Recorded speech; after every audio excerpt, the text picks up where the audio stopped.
จัดกิจกรรมแข่งขันกีฬาสีเสาของ4ภาคส่วน เพื่อเฉลิมฉลองวันศาสตร์2ธันวาคมครบรอบ 42 ปี ที่เดินเตะบานฟุตซอลวิทยาลัยครูปากเซ่การแข่งขันกีฬาบานเตะฟุตซอล4เสาได้จัดขึ้นที่เดินวิทยาลัยครูปากเซในวันที่1ธันวาคม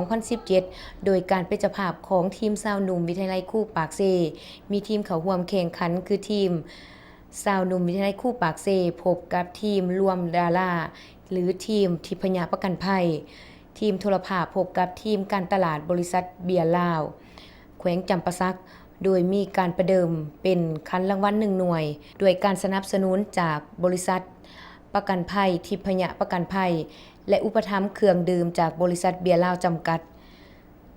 ผ่านการแข่งขัน2คู่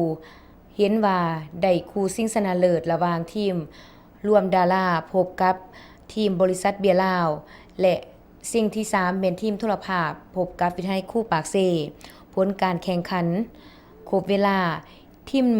รวมดาราสามารถเอาชนะทีมบริษัทเบียร์ลาวได้สามารถครองขันชนะเลิศได้ในการแข่งขัน4เสาเพื่อฉลองวันศาสตร์ที่2ธันวาคมครบรอบ 42 ปี โดยการมอบขันรางวัลชนะเลิศของทานบัวทองสุวรรณสารหัวหน้าแผนกแถลงข่าววัฒนธรรมและท่องเที่ยวแขวงจำปาสักนอกจากการแข่งขันกีฬาเพื่อฉลองวันสำคัญของศาสตร์แล้วยังเป็นการสร้างความสามัคคีความหักแพงและเป็นการออกกำลังกายเพื่อสุขภาพนำอีกด้วย